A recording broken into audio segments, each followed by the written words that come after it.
I was 71 years old, but as I returned from the attorney's office, my heart hammered like a young woman's. I was clutching the documents in my purse, 3 apartment units, and a house facing the ocean. All mine. An inheritance from my brother David, the only one who ever truly saw me. I imagined the joy on my son Mark's face, the surprise from his wife Sarah.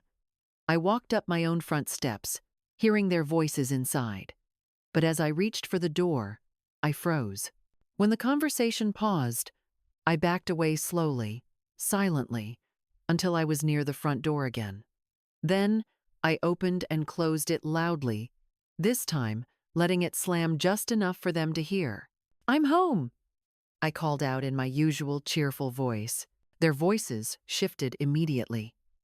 Footsteps, a chair moving, and then Mark's voice, warm and familiar. "Hi, Mom."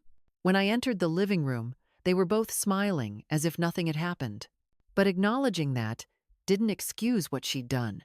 "I didn't need to respect your methods, Sarah," I said finally, "because respect isn't demanded, it's earned. And you lost mine the day you forged my name." Her face went pale. "You'll never forgive me, will you?" I looked at her carefully, feeling the weight of all the years between us. Forgiveness isn't something you ask for once and receive forever. It's something you prove you deserve, and I don't think you even know what that means yet. She stared at me for a long moment, her eyes glistening not with tears, but with something close to regret. Then she looked away. "I just wanted to see if you'd changed," she said softly. "I have," I replied, "but maybe you haven't." She put on her sunglasses, turned, and started toward the door. But before leaving, she paused. "He still calls you, you know, Mark. He says he misses you." "I know," I said. She hesitated. "He doesn't deserve you." "Neither did you," I said gently. She gave a small, bitter laugh. "Goodbye, Margaret." When the door closed behind her, I let out a breath I hadn't realized I'd been holding. Helen emerged from the back, her eyes wide. "Was that?" "Yes," I said quietly. "That was the ghost I needed to face." She came over and placed a hand on my shoulder. "You okay?" I nodded. "For the first time, yes." The rest of the day passed in a haze. I worked in silence, pruning roses, arranging bouquets, losing myself in the simple rhythm of creation. By the time the shop closed, the tension had drained out of me, leaving only a strange, serene emptiness. That evening, as I walked home, I stopped by the ocean. The sky was painted in streaks of orange and pink, the water shimmering like glass. I took off my shoes and stepped onto the cool sand. The tide rolled in gently, washing over my feet. I thought of Robert, of David, of the life I'd built and the life I'd escaped. I thought of Mark, my son, my greatest love, and my deepest wound. And I thought of Sarah, the woman who had forced me to find my strength by trying to take it away. Sometimes, I realized, the people who break us are also the ones who teach us how to rebuild.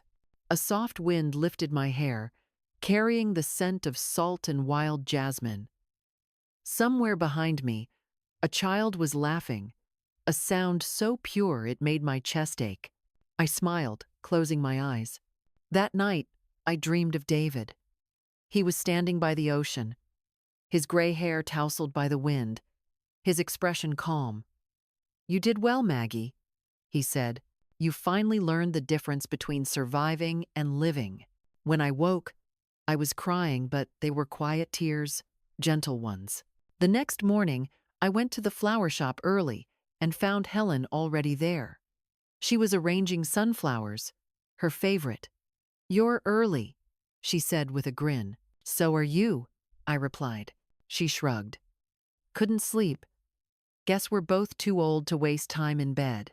I laughed, a real laugh this time. "Maybe, but I don't mind waking up for this." She handed me a sunflower. "Here, for new beginnings."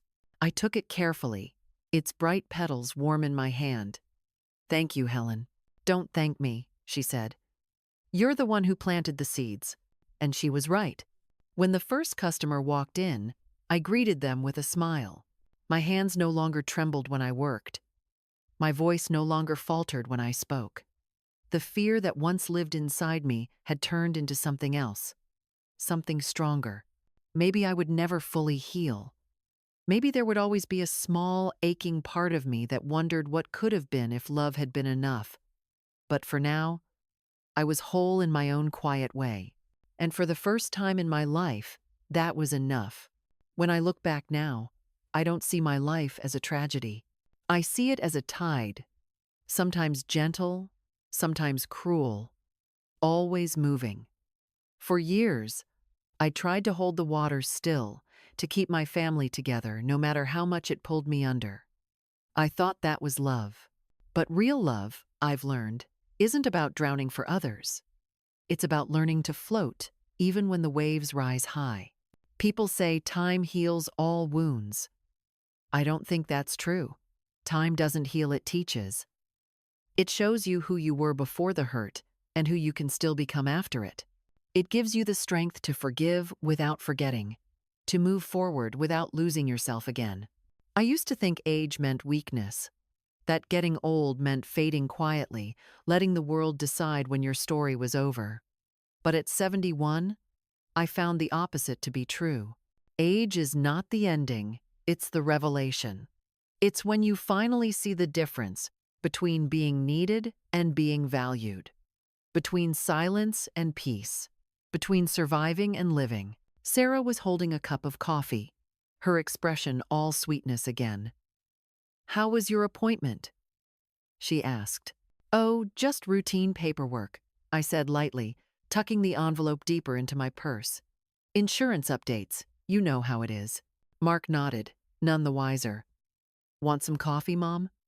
Sarah just made a fresh pot. "Thank you, sweetheart," I said, smiling. My voice sounded almost steady. Almost. I sat in my usual armchair, the one by the window. If there's one thing I want anyone listening to remember, it's this. You are never too old to begin again. You are never too late to reclaim your voice, your choices, your worth. Even when people underestimate you, even when they try to take everything, remember, they can only succeed if you hand them the pen that writes your story. Sometimes, starting over doesn't mean leaving everything behind. Sometimes, it means coming home to yourself for the first time. As I stand by the ocean now, the same one that watched me lose and find everything, I no longer fear the tide. I let it wash over my feet and whisper its eternal truth. You can't stop the waves, but you can learn to stand in them. So, to anyone out there feeling small, unseen, or forgotten, stand. Even if your hands shake, even if your voice trembles, stand, because you are stronger than you think. Thank you for walking this journey with me. My name is Margaret Collins, and this was my story, a story about love, loss, and the quiet miracle of starting again. If my story touched your heart, please subscribe and support our channel. Your kindness helps these stories reach others who may need a little reminder that it's never too late to find yourself again. From that spot, I could see both of them clearly. Mark scrolled through his phone, distracted, avoiding eye contact. Sarah sat across from me, that same artificial smile frozen on her lips. Every gesture, every glance they exchanged now looked different to me. Calculated, practiced, deliberate.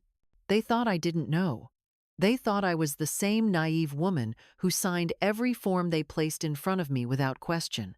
The mother who paid every bill, covered every emergency, and asked for nothing in return. I stirred my coffee slowly, pretending to enjoy its warmth.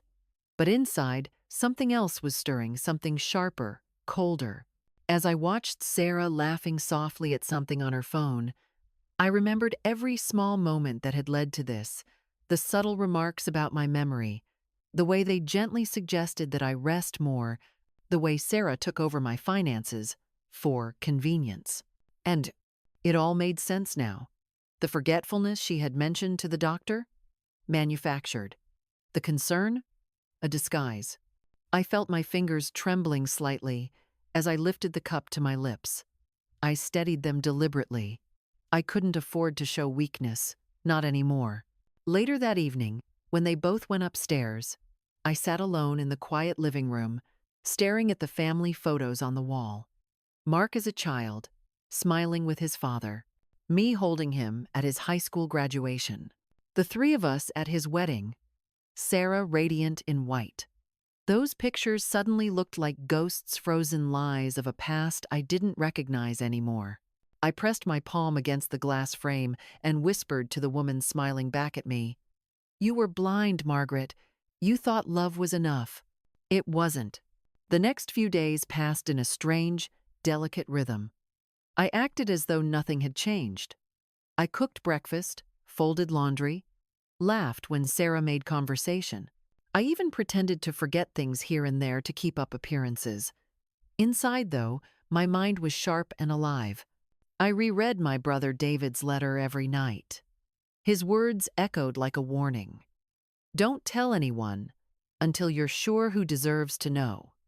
Now, I understood perfectly what he meant. I had been blind, but not anymore. Each night, I went to bed pretending to sleep, while my mind raced. They were planning to take everything from me, but I had something they didn't know about, something bigger than all their greed combined. My inheritance, my proof, my escape. I didn't know how yet, but I was going to protect it, and myself. By the third night, I couldn't stand the walls of that house anymore. I went outside to the porch and sat there in the dark, listening to the ocean wind rustling through the trees.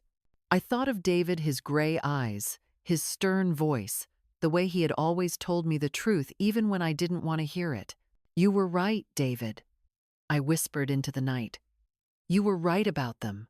The tears came slowly at first, then in waves. I let them fall. Let the salt of my grief mix with the salt in the air. Because after that night, there would be no more tears, only resolve. When I went back inside, the house was silent. Upstairs, I could hear faint laughter coming from Mark and Sarah's room, muffled and distant. It sounded almost normal, almost human. But I knew better now. I went into my bedroom, opened the drawer of my bedside table, and took out the notebook my late husband had once given me. Its pages were blank, untouched. I ran my fingers over the cover and whispered, "It's time to wake up." Then I wrote my first words in years. The defense diary of Margaret Collins. It was Sarah's voice, sharp and cold as she spoke my name. It was a tone I never knew she possessed. Please subscribe and support our channel to hear what I discovered. I stood there, my hand hovering over the doorknob, breath caught somewhere between my chest and throat. Sarah's voice came again, measured, controlled, but colder than I had ever heard it before. "Mark, I already spoke to Dr. Thompson," she said. "He confirmed that with just 2 more evaluations, we can get the certificate." And just like that, the old woman they thought they could control ceased to exist. My life had been simple, maybe too simple. I was born in a small Midwestern town where women were taught early that our purpose was to give, to care, to fade quietly so others could shine. My mother used to say that a good woman keeps her voice soft and her hands busy. For years, I believed that was the secret to happiness. I married Robert Collins when I was 23. He wasn't the kind of man who wrote poems or brought flowers. But he worked hard, paid the bills, and came home every night with a tired smile that said more than words. We built a life together. Modest, predictable, honest. 2 years after our wedding, I gave birth to our only child, Mark. I had dreamed of having more children, but life had other plans. 3 miscarriages, each one leaving me smaller, quieter, and more protective of the baby who had survived. Mark became my whole world. I swaddled him not only in blankets, but in fear. Fear that something would happen to him, that the universe might notice my happiness and decide to take it away. Robert used to laugh gently and say, "You'll smother the boy if you're not careful, Maggie." Maybe I did. I taught Mark to depend on me for everything, to let me fix, soothe, and save. I told myself I was being a good mother, but deep down I was also building a cage, one he would grow to resent, and one I wouldn't know how to escape. Robert died 12 years ago. A sudden heart attack while driving home from work. The police said he didn't suffer. I suffered enough for both of us. He left me the house, a modest pension, and a silence that filled every corner of it. Mark was already married to Sarah by then. They'd been together for 3 years. Young, ambitious, bright. I tried to like her, truly I did. She was beautiful in a way that made people look twice when she walked into a room, confident in a way I never learned to be. But behind her perfect smile, there was something else, something calculating, like a chess player studying the board. Still, I was grateful my son had someone. After Robert's funeral, they insisted I move in with them. "You can't be alone, Mom," Mark said. But I refused. I still had my strength. I still had my home. I still had purpose, even if I didn't know what it was anymore. For 5 years, I lived on my own. I tended to the garden, volunteered at church, met friends for coffee. Mark and Sarah called once or twice a week, visited on Sundays. They were polite, loving even, in that way busy people are when they want to prove they haven't forgotten you. Then Mark lost his job. They told me it was a corporate restructuring, but I could see the shame behind his words. He had borrowed money from friends to start a small business, and when that failed too, the calls from creditors began. That was when the visits became more frequent. Sarah started making comments about my house. "It's too big for you, Margaret. So much space, so much maintenance. Wouldn't it be better if we all lived together? We could help each other." At first, I said no. The house held Robert's memory, my quiet mornings, my small freedoms. But Mark added, "It'll be just like old times, Mom. You'll have us around, and we'll worry less about you being alone." He sounded so sincere, and maybe I was lonely after all. So I said yes. They sold their apartment and moved in. I told myself it was temporary, just until they got back on their feet. But within weeks, my home began to feel less like mine. Sarah rearranged the furniture to make it more functional. My floral curtains were replaced with her gray drapes. She boxed up my old photographs to keep them safe and put them in the attic. My kitchen, the heart of my house, became hers. "I'll do the cooking, Margaret. You should rest more," she said. She was always so polite, so caring, that I almost didn't notice how each kindness took something from me. Meals stopped feeling like family gatherings. Mark ate distractedly, scrolling on his phone. Sarah talked about her job, her clients, her stress. I sat quietly, invisible in my own home, nodding when expected, laughing when appropriate. Then came the comments. Small, harmless things at first. "Did you forget to salt the soup, Margaret? Mom, you asked me to buy milk twice this week. You left the water running again. You really need to be more careful." Each word planted doubt, like seeds in my mind. Maybe I was getting forgetful. Maybe age was catching up faster than I thought. At her age, even mild forgetfulness can be labeled as cognitive decline. My heart stuttered. For a second, I wasn't sure I had heard right. Certificate? Forgetfulness? My mind scrambled to make sense of the words. But then Mark's voice, my son's voice, answered quietly. "Are you sure there won't be any legal problems?"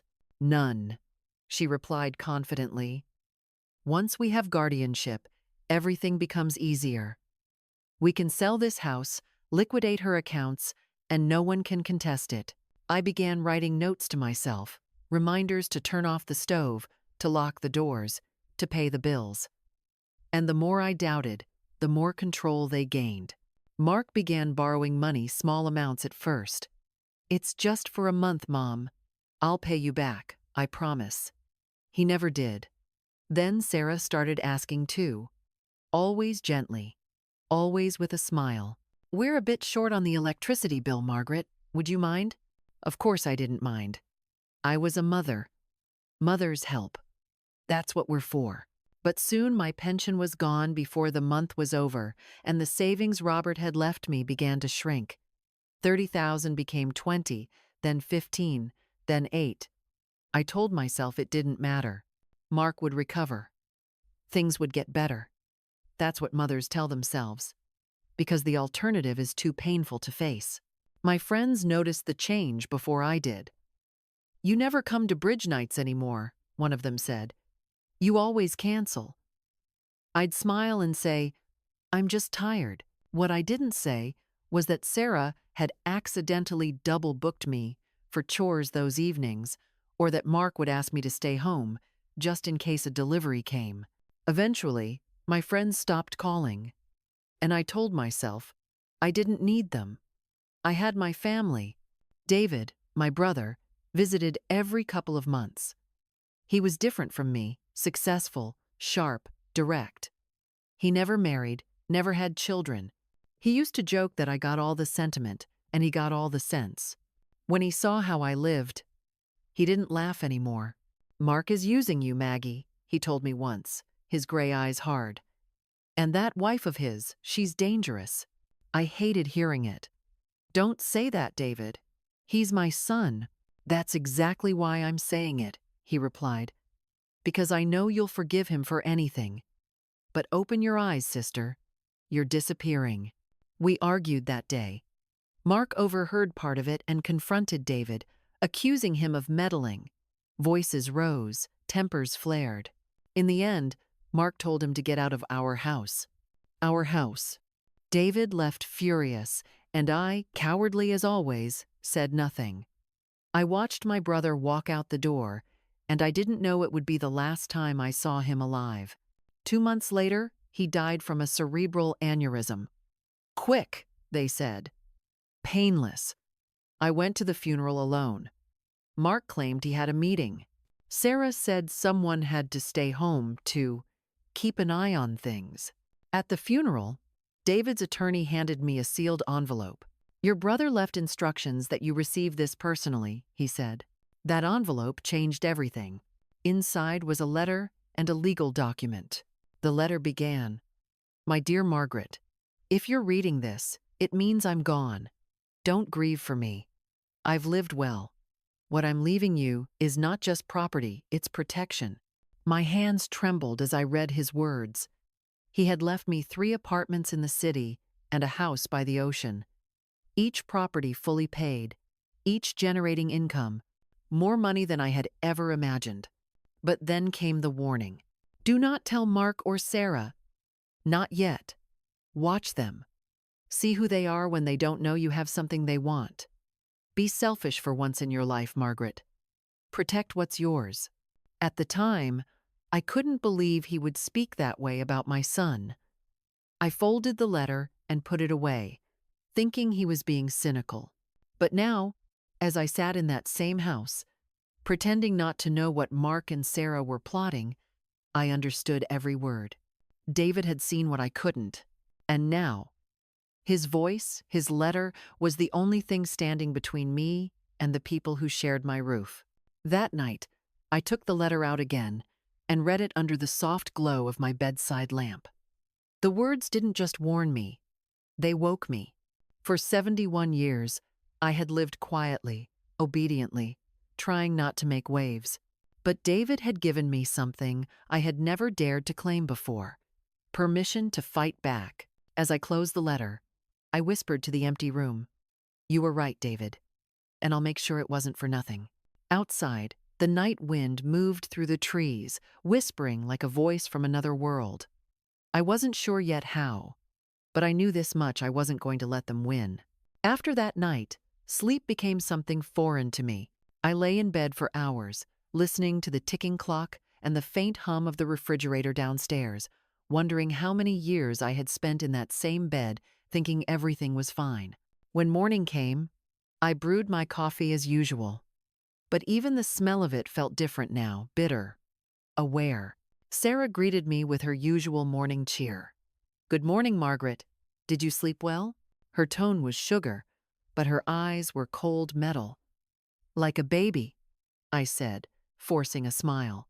She'll be comfortable in a nice facility. Visits on weekends if you want. Facility. The word hit me like a slap. My fingers dug into the wooden frame of the doorway. They were talking about me. Sarah's tone softened, like honey covering poison. But honestly, we can't keep going like this, Mark. We've been carrying her for years. Carrying me? The air in my lungs turned to lead. I leaned against the wall, the manila envelope pressing hard against my ribs. You? Oh, I was up half the night doing paperwork for Mark's new business proposal. You know how stressful it is. I nodded politely.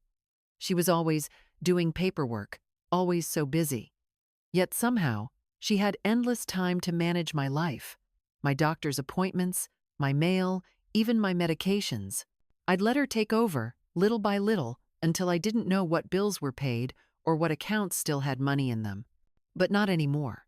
That afternoon, while they were both out Mark at a meeting, Sarah at the gym, I went to the study, the room Robert once used as his office. It had become their workspace now, cluttered with Sarah's folders and Mark's half-finished coffee mugs. My hands trembled slightly as I searched through drawers, pretending to clean. I found what I was looking for in the bottom file cabinet, the folder labeled Financial Statements. When I opened it, my throat tightened. The joint account I'd shared with Mark had been drained down to less than $2,000. My name was still there, but the money wasn't.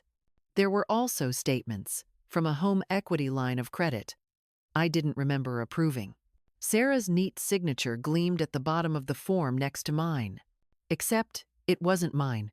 The signature was close enough to fool anyone who didn't know me, but I knew my M had never curved that way. My hand shook as I stared at it, fury spreading through me like heat rising from the ground on a summer day. They had forged my name. For a long moment, I just stood there, letting the realization sink in. Then something inside me went still, hard, like cooling metal. They thought I was weak. They thought 71 meant stupid. But I had lived through worse than this. I had survived loss, grief, and loneliness. And I was still standing. I placed the papers back exactly as I found them and left the room, careful not to disturb a thing. From that day forward, I stopped being their victim. I became their shadow. I started writing everything down in my notebook: dates, amounts, conversations. Each night, after they went to bed, I documented every detail. What time Sarah made her calls, what Mark said about the facility, every whisper that passed between them. It was my own private investigation, my defense diary, as I'd named it. But I needed help, someone outside, someone I could trust. At first, I thought of the women from church, but I hadn't spoken to them in months. My pride wouldn't let me call. Then, one afternoon, I remembered David's attorney, the man who had handed me the letter after the funeral. His name was Michael Grant. He'd struck me as kind but professional, not the sort to gossip or pry. So the next morning, after Mark and Sarah left, I took the bus downtown. I hadn't been on a bus in years. I wore my beige coat, the one that made me blend in, and carried my purse tight against my body. I told Sarah I had a doctor's appointment. She didn't question it. She thought she had me perfectly mapped. When I arrived at Michael's office, he looked genuinely surprised to see me. "Mrs. Collins," he said, standing quickly. "What a pleasant surprise. Please, come in." "I hope I'm not intruding," I said softly, sitting down across from him. "Not at all," he said, smiling. "How can I help you?" I hesitated, choosing my words carefully. "You handled my brother's estate. I recently discovered something that concerns me. I believe someone in my household is trying to take control of my finances." His smile faded. "Do you mean financial abuse?" The phrase sounded so clinical, so detached, but it landed like a diagnosis. "Yes," I whispered. He nodded slowly, leaning forward. "Tell me everything." And I did. Not everything at once, but enough. The signatures, the conversations I overheard, the way Sarah had been speaking to doctors. I watched his expression shift from curiosity to concern to anger. When I finished, he sat back and exhaled. "Mrs. Collins, I believe you," he said firmly. "And we're going to fix this." "Can we?" I asked quietly. He nodded. "You still have full legal capacity. We can transfer your assets, the ones your brother left to a trust, under your name only. That way, they can't touch them without your authorization." My eyes filled with tears, a mix of relief and shame. "I can't believe I let it get this far." "Don't blame yourself," he said gently. "People who do this, they know exactly how to make you doubt yourself. But you're here now. That's what matters." For the first time in months, I felt a flicker of power return to me.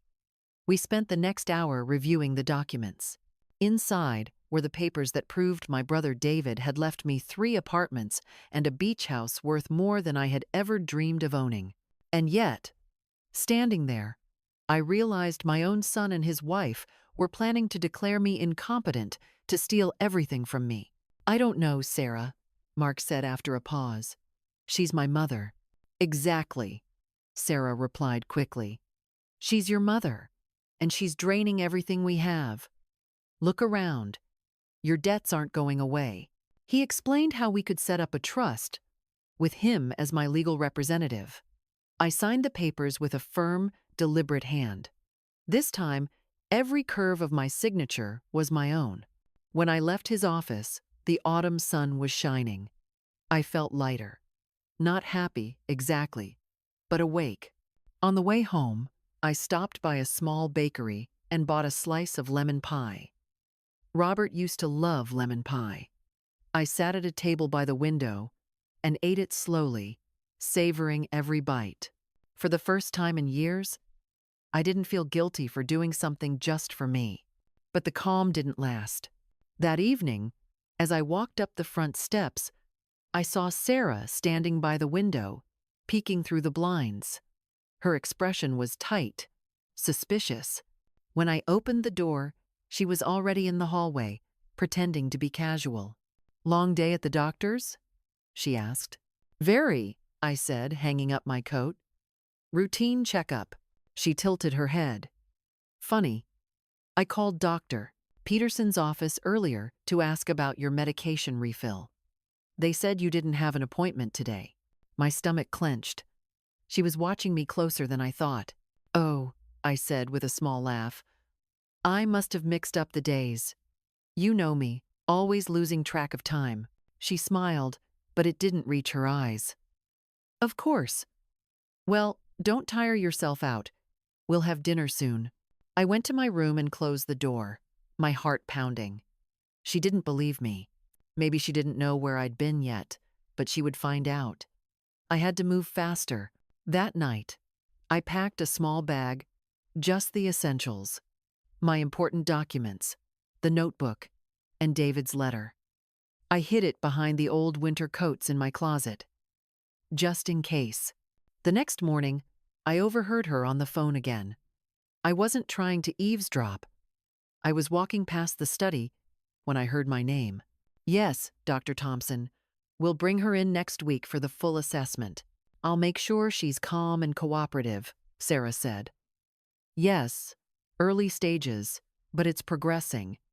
She forgets things, gets confused." I felt the blood drain from my face. She was building her case, her lie brick by brick. When she hung up, I quietly backed away. My mind was spinning. I knew I couldn't confront her, not yet. Not until I had everything secured. That afternoon, Michael called to confirm that the trust was finalized. My inheritance was officially out of their reach. Relief washed through me like a breath of air after being underwater too long. But with relief came fear. Because if Sarah discovered what I had done, she wouldn't stop. People like her never stop. That night I wrote in my notebook again. "Tomorrow I will go to the notary's office and make it official. I will change everything. My will, my house, my life." It was the last thing I wrote before I blew out the lamp. The next morning, I left before sunrise, taking the early bus downtown. The notary confirmed all the documents, witnessed my signature, and handed me copies of the trust and my new will. I tucked them carefully into my purse, the same purse that now held my entire future. As I walked home, the autumn wind brushed against my face. The air felt crisp, clean, alive. For the first time, I didn't feel like an old woman walking toward her end. I felt like someone walking toward her beginning. I didn't know then that when I stepped through that front door again, everything I thought I'd rebuilt would come crashing down. But that's the thing about awakenings, they always come with a price. When I left the notary's office that morning, I felt lighter than I had in years. The sky was a sharp, hopeful blue, and even the air seemed to hum differently. I walked slowly, my purse clutched close against me. Inside were the new documents, my last defense, my independence, my truth. I was 71, but my heart hammered like a young woman's. I imagined the moment I would tell Mark and Sarah that David's inheritance had finally come through. I thought maybe, just maybe, I could still believe they'd be happy for me. As I neared the house, I could hear voices inside Mark's low and tired, Sarah's higher, sharp, anxious. I smiled faintly at first, thinking they were arguing about bills again. But then I caught my name. "She's hiding something, Mark. I know it," Sarah said. "I went through her bag yesterday. She had that lawyer's business card. She's been sneaking around. Why would she do that if she wasn't planning something?" Mark sighed. "Sarah, please, she's old. Maybe she just wanted to update her will." "Exactly," Sarah snapped. "Her will. And who do you think she's leaving everything to now, huh? Not you. Not us. Probably that lawyer." I froze at the doorstep, my hand tightening around the doorknob. Every word cut deeper. The business is failing. How long can we keep pretending? What are we supposed to do? Wait until she dies? She didn't finish the sentence. But she didn't need to. I could hear the rest echoing in my head. Mark sighed. The sound of a man cornered by his own life. "And how much? How much do you think the house would sell for?" Sarah's answer came after a small, calculating pause. "Between 250 and 300,000, depending on how fast we sell." "She can't do that," Sarah continued, pacing. "Not if we get the medical certificate first. You heard what Dr. Thompson said. Once we file, she'll be declared unfit. Then everything she signs after that is invalid. Everything." "Sarah." "No," she interrupted. "She's dangerous, Mark. You don't see it because she's your mother, but she's trying to take away what's ours." "Ours." The word echoed inside me like a bitter laugh. I straightened my back, took a deep breath, and opened the door. The conversation cut off instantly. Both of them turned toward me, faces stiff and pale. "Mom," Mark said quickly, forcing a smile that didn't reach his eyes. "You're home early." "Yes," I said calmly, closing the door behind me. I finished what I needed to do. Sarah's lips twitched. "At the notary's office?" I met her gaze. "Yes." Silence. Heavy, thick, the kind that hums like a wire about to snap. Mark cleared his throat. "Mom, Sarah and I wanted to talk to you about something important." "Before dinner?" I asked lightly, setting my purse on the console. "It must be serious." Sarah folded her arms. "It is.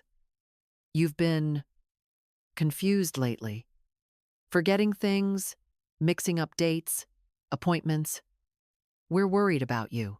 I looked at her, then at my son. He couldn't meet my eyes. "Is that so?" I asked quietly. "Yes," Mark said, his voice low. "We think it might be time to consider professional help, maybe an evaluation, just to make sure everything's okay." I smiled faintly. "You mean the one with Dr. Thompson?" Sarah's face flickered just for a moment, enough for me to see the panic behind her perfect posture. "Where did you hear that?" she asked. I hear many things in my own house, I said softly. Even when people think I'm not listening. Mark shifted uncomfortably. Mom, please, let's not make this dramatic. We're only trying to help. Help? I repeated, stepping closer. By forging my signature on a loan? By calling a doctor behind my back? By planning to sell my house while I'm still breathing? Sarah's voice hardened. You're imagining things. I laughed, a dry, humorless sound that startled even me. Am I? I walked to the purse, opened it, and took out the envelope from the notary. My hands were steady as I laid the papers on the table. Here, I said. Proof that I am still perfectly capable of signing my own name. Mark frowned, glancing at the documents. What is this? My brother David's inheritance, I said quietly. 3 apartments and a beach house. All mine. All legally transferred to a trust under my name alone. Sarah's jaw tightened. You're lying. I looked her dead in the eye. Am I? She grabbed the papers and scanned them quickly. Her face went pale. You had no right. I had every right, I said, cutting her off. My voice rose, stronger than I expected. For years, I've let you both make decisions for me. I've paid your debts, fed you, kept this roof over your heads, and in return, you plan to lock me away. But it ends now. Mark stepped forward, his expression torn between guilt and anger. Mom, we were only worried about you. You've been forgetting things. I forget nothing, I snapped. Not anymore. Sarah's hands were shaking as she tried to gather the papers. You don't understand what you're doing, Margaret. You're old. People will take advantage of you. We were just protecting you. I took the documents from her and folded them carefully back into the envelope. From what, Sarah? From my own life? My own choices? The only people who ever tried to take advantage of me are standing right here. Mark opened his mouth to speak, but closed it again. He looked lost, like a child caught stealing candy. Mom, please, he said finally, softer now. Let's just sit down and talk. I shook my head. There's nothing left to say. I picked up my purse, walked to the hallway, and paused at the stairs. The house felt different now, no longer mine, no longer theirs. Just a place filled with echoes of what used to be family. Sarah followed me, her voice sharp again. If you walk out that door, don't expect to come back. I turned to her slowly. I won't. And then I left. The air outside was cold and raw. I didn't have a plan. Not really, just the instinct to move, to breathe, to get away before they found another way to trap me. I walked to the bus stop, each step heavy but sure. My hands were trembling when I sat down, but not from fear. It was something else. Something closer to freedom. As the bus pulled away, I looked out the window at the house shrinking behind me. I didn't know where I was going yet, but I knew where I'd been and I would never go back there again. If we act quickly, we can pay off the debts and still have something left to invest in the new project. It's the only way. And her? Mark asked softly. Sarah didn't even hesitate. The assisted living facility costs $2,000 a month. With what we'll get, we can cover years of it easily. She'll be fine, better than here. They'll have nurses, activities, people her age. It's the best thing for everyone. For everyone. I spent that night at a small roadside motel 2 towns away. The clerk barely looked up when I checked in under my maiden name. The room was small, musty, but it was mine. I sat on the edge of the bed, opened my notebook, and wrote. They know everything now, but so do I. And knowledge, at last, is my armor. I slept with the papers under my pillow just in case. The next morning, I called Michael. He answered immediately, his voice calm but alert. Mrs. Collins, are you safe?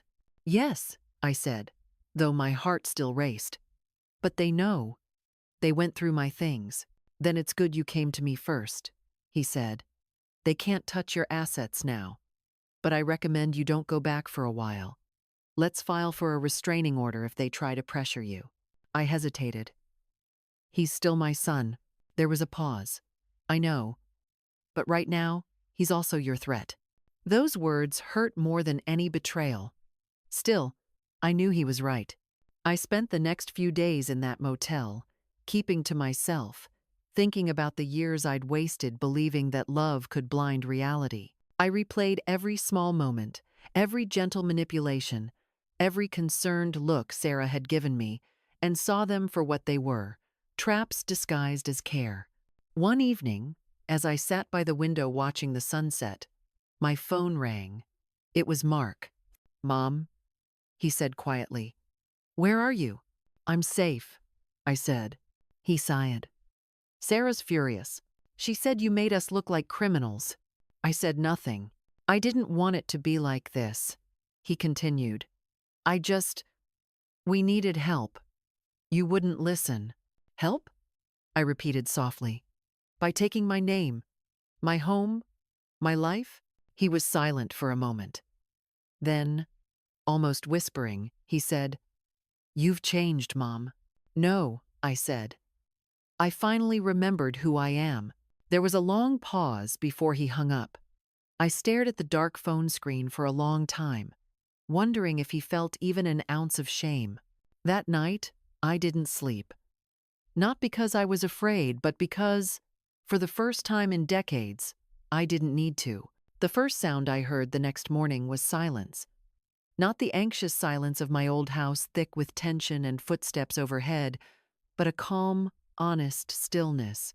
Outside, the sun was rising over the motel parking lot, washing everything in pale gold.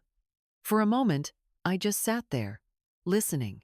The hum of distant traffic, the rustle of palm trees in the wind, a door closing softly down the hall.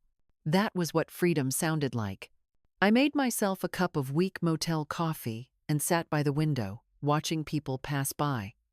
A young couple with backpacks, a man in a blue uniform heading to work.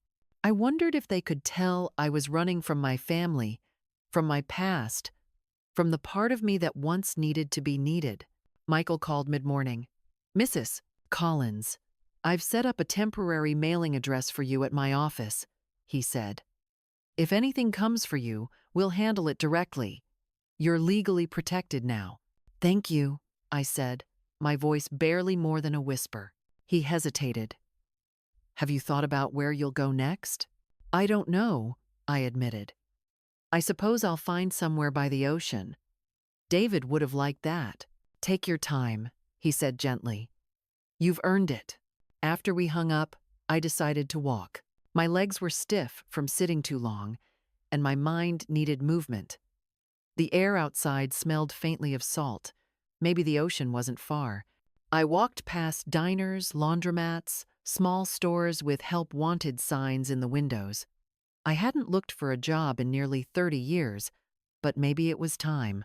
At 71, I wasn't naive enough to think anyone would hire me for something demanding. But I didn't need much, just a reason to wake up. A place to belong. I found it by accident 2 days later when I wandered into a small flower shop on the corner of Maple Street. The air inside was cool and fragrant, filled with the smell of fresh lilies and damp soil. A woman around my age stood behind the counter, arranging daisies in a vase. She looked up and smiled. "Good morning," she said. "You look like someone who appreciates flowers." I smiled back. "I used to have a garden once." "Used to?" she asked, raising an eyebrow. "Life happened," I said simply. She nodded as if she understood. "Well, life happens here too, but it's a little prettier with flowers around." "My name's Helen." "Margaret," I said, shaking her hand. We talked for a while about nothing and everything. When I mentioned I was looking for something to keep busy, she grinned. "I could use some help watering and unpacking deliveries. It's not glamorous, but it's peaceful. I can pay a bit, or you can take flowers instead." I laughed softly. I pressed my hand to my mouth, afraid the sound of my breathing would give me away. My son was silent for a long moment. I wanted to believe that silence meant doubt, conscience, maybe even love. But when he finally spoke, his voice was resigned.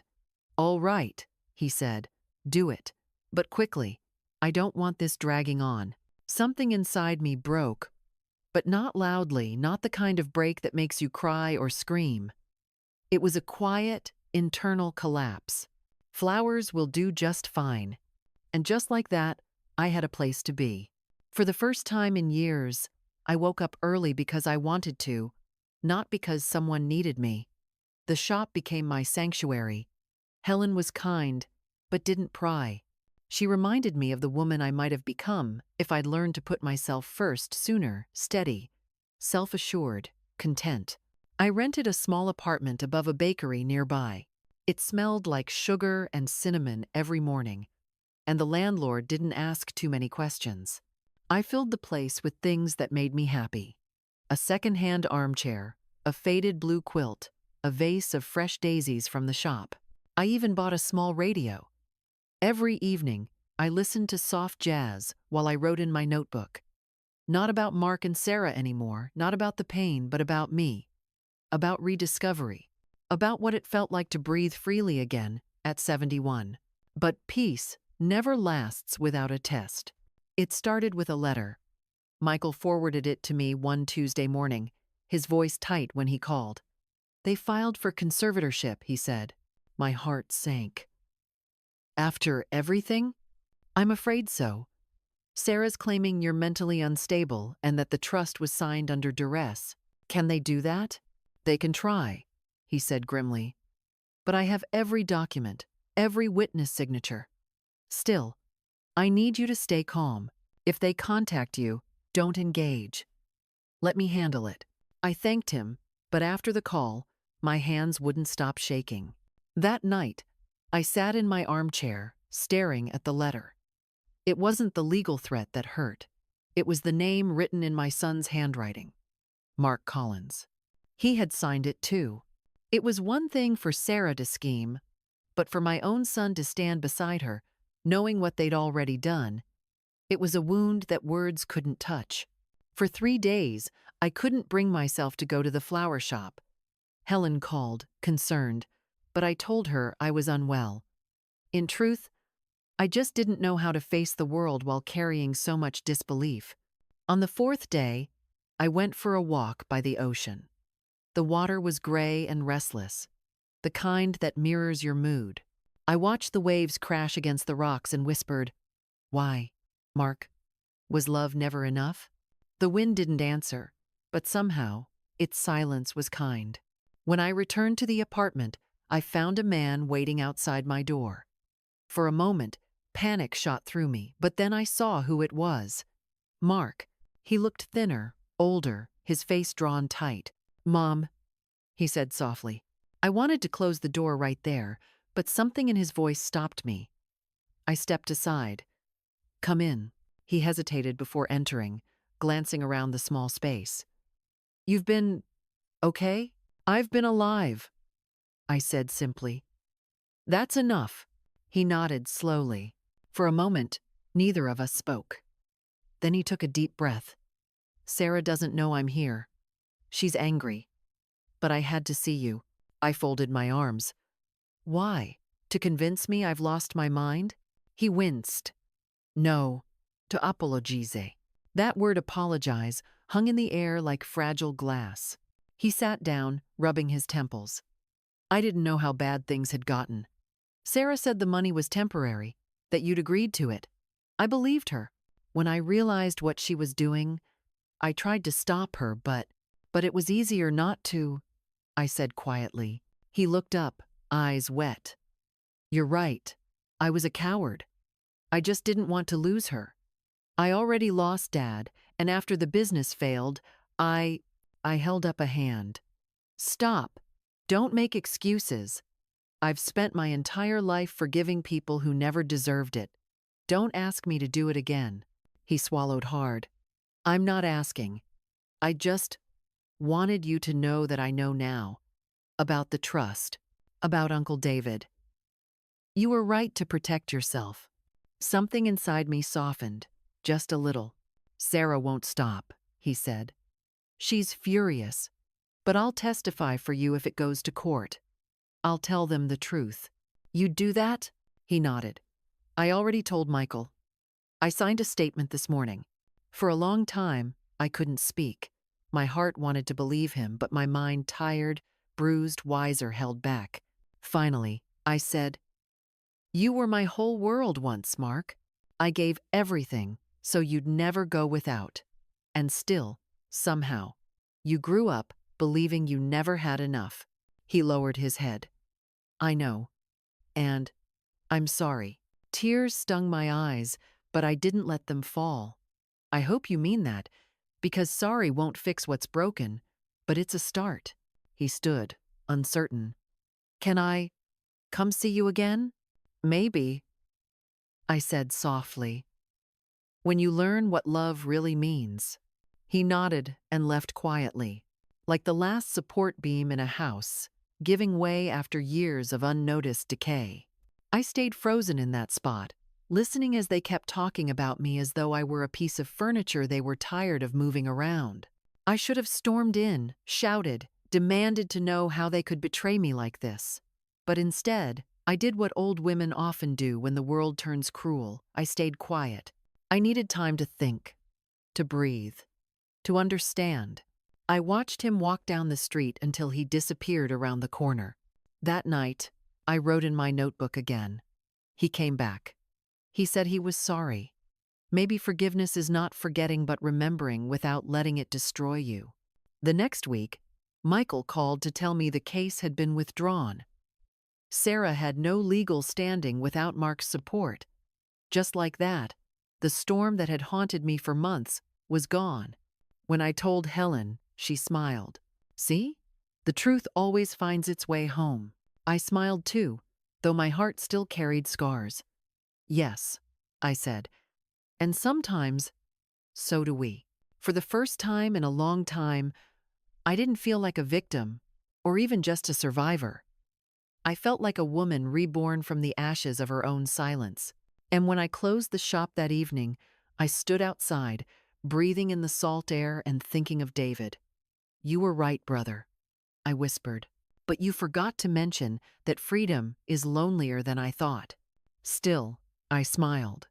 Because even loneliness, when it's honest, is better than love that costs your soul. It had been nearly 3 months since Mark's visit when I saw Sarah again. By then, the flower shop had become a second home, and my days followed a gentle rhythm: morning coffee, hours surrounded by roses and lilies, evenings spent writing by the window while the ocean wind played with the curtains. Peace had a way of making me forget, or at least soften, the sharp edges of what happened. I had even begun to believe that maybe, after all the chaos, life was ready to leave me alone. But peace rarely comes without testing your resolve. That morning started like any other. Helen and I were unpacking a new delivery of hydrangeas when the bell above the door jingled. I looked up, expecting a customer. It was Sarah. She stood in the doorway wearing a cream-colored coat, her posture perfect, her eyes shielded behind dark sunglasses. Even in the dim light of the shop, she radiated control, that same quiet confidence she'd always used, like armor. Helen sensed the tension instantly. "I'll be in the back," she murmured, slipping away. Sarah removed her glasses slowly, studying me as if I were a stranger. "You look different," she said finally. I smiled faintly. Freedom tends to do that to a person. Her lips twitched. "I suppose congratulations are in order. You got what you wanted." I set down the flowers I was holding and met her gaze evenly. "What I wanted was peace. What you wanted was power. We both got what we deserved." She laughed softly, but there was no humor in it. "You think you've won? You think walking away makes you stronger?" "No," I said. "It makes me sane." For a moment, neither of us spoke. Outside, a delivery truck rumbled past, shaking the window panes. "I came here to tell you something," Sarah said finally, lowering her voice. "Mark left me." My chest tightened. "I see." She looked at me, her composure slipping. "You destroyed our marriage. You filled his head with guilt until he couldn't stand to look at me." I took a deep breath, steady and calm. I didn't destroy your marriage, Sarah. You did that yourself when you built it on lies. Her expression hardened. Do you really believe you're innocent? You manipulated him for years. You made him dependent on you. And when he finally tried to live his own life, you punished him. Her words cut, but I didn't flinch. I had already bled all I could from that wound. Maybe you're right, I said quietly. Maybe I did make mistakes. I gave too much, loved too blindly, forgave too easily. But I never lied.